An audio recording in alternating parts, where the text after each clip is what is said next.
नर्मदे हर नर्मदे हर नर्मदे हर। हम शिव की नगरी ओंकारेश्वर जी में आज पहुँचे हैं।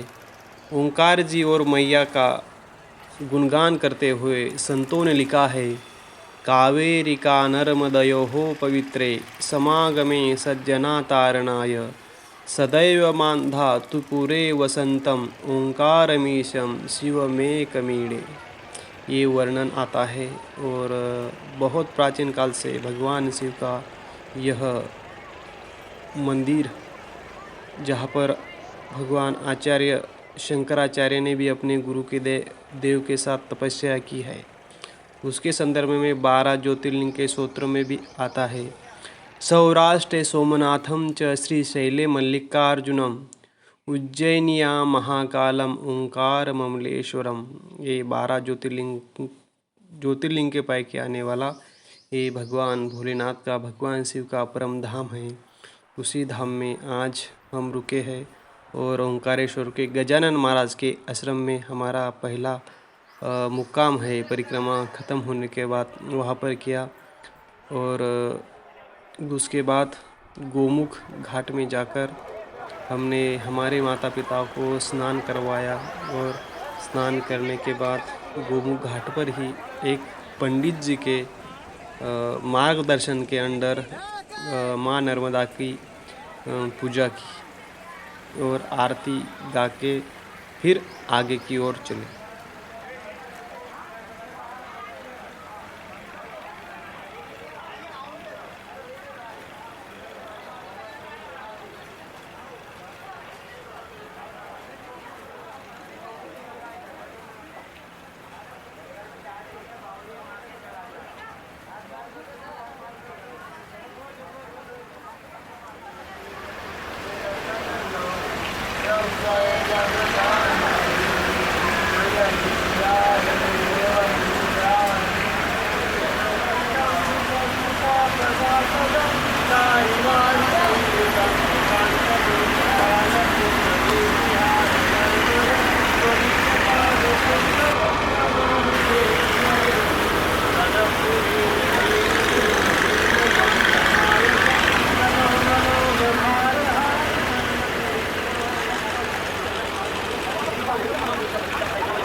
नर्मदे हर। हम पूजा करने के बाद अभी माता की पूरी परिक्रमा हो गई है और नियम के अनुसार ओंकारेश्वर के मंदिर में जाकर ओंकारेश्वर शिव को जल चढ़ाना पड़ता है। तो वो जल चढ़ाने के लिए हम पूरे परिवार के साथ नाव से ओंकारेश्वर मंदिर की ओर निकले।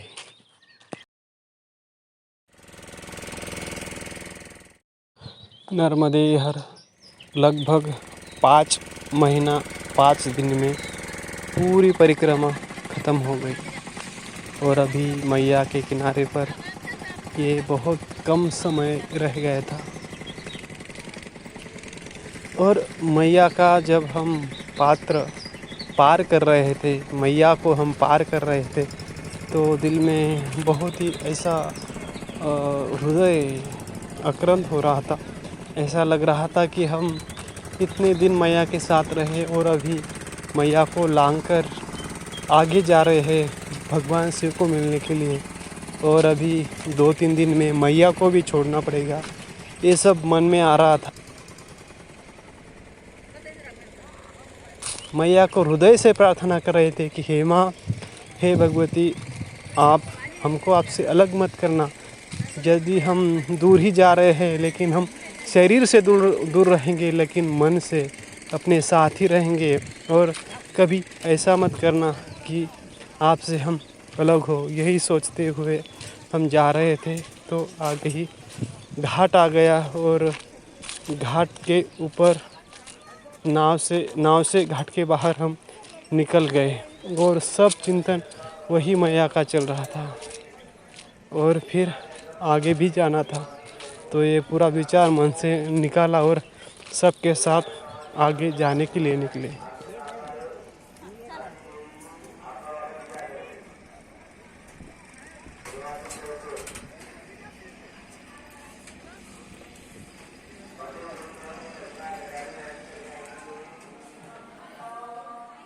नर्मदे हर।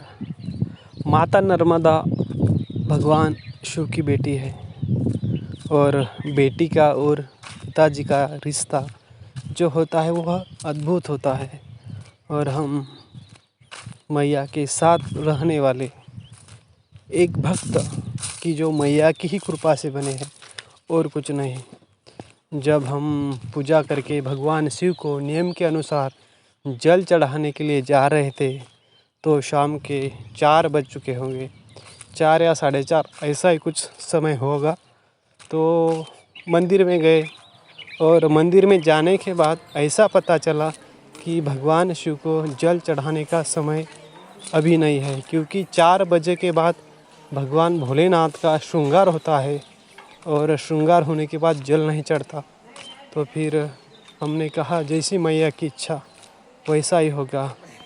तो हम वहाँ से ही भगवान शिव को प्रणाम करके मन ही मन दंडवत प्रणाम कर लिया। और वहाँ की जो छोटी परिक्रमा होती है कि वो परिक्रमा करने से पहले भी करनी होती है और परिक्रमा ख़त्म होने के बाद भी करनी पड़ती है। वो मानधाता परिक्रमा लगभग 7 किलोमीटर के आसपास है, वो हम करने के लिए निकले। 2-3 किलोमीटर चलने के बाद कावेरी संगम में हमने स्नान किया और थोड़ा हल्का धूप होने के कारण सब ने चाय पी और किसी ने ठंडा पिया और फिर आगे की ओर चले। चलते चलते शाम हो गई, 6:30-7 बज गए। सूर्य भगवान अपनी प्रकाश को ढकते हुए आकाश में लीन हो गए और अंधेरा छा गया। उस अंधेरे में ही हम टॉर्च लगा के चल रहे थे। तो ऐसा चलते चलते हम और एक बार भगवान शिव के मंदिर में पूरी परिक्रमा करने के बाद पहुंच गए और वहां पर और एक बार दर्शन करके आगे की ओर चले। दर्शन करने के बाद बीच में हमको एक पोंगे वाला मिला, तो वहाँ पर पोंगा लिया और सबने उस पोंगे का आनंद लिया खाते हुए। और फिर ब्रिज से जाते समय नर्मदा के किनारे का जो आश्रम है वो बहुत सुंदर दिख रहा था। सबने खड़े होके वहाँ पर मैया का और एक बार दर्शन किया। वहाँ का लाइट सिस्टम, दूर दूर दिखने वाली माँ नर्मदा और भक्तों की शाम की भीड़ चल रही थी और सब अपने मस्ती में अपने आनंद में भगवान का नाम लेते हुए जा रहे थे।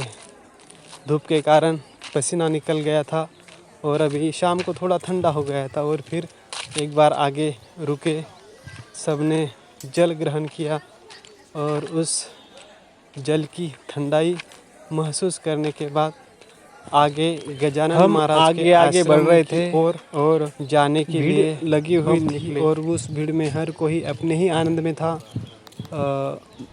आजू बाजू में बहुत सारे दुकानें थी और उस दुकानों का सामान देखते हुए हम आगे जा रहे थे और इस मैया का दर्शन करते हुए हम गजानन महाराज के आश्रम में पहुंच गए।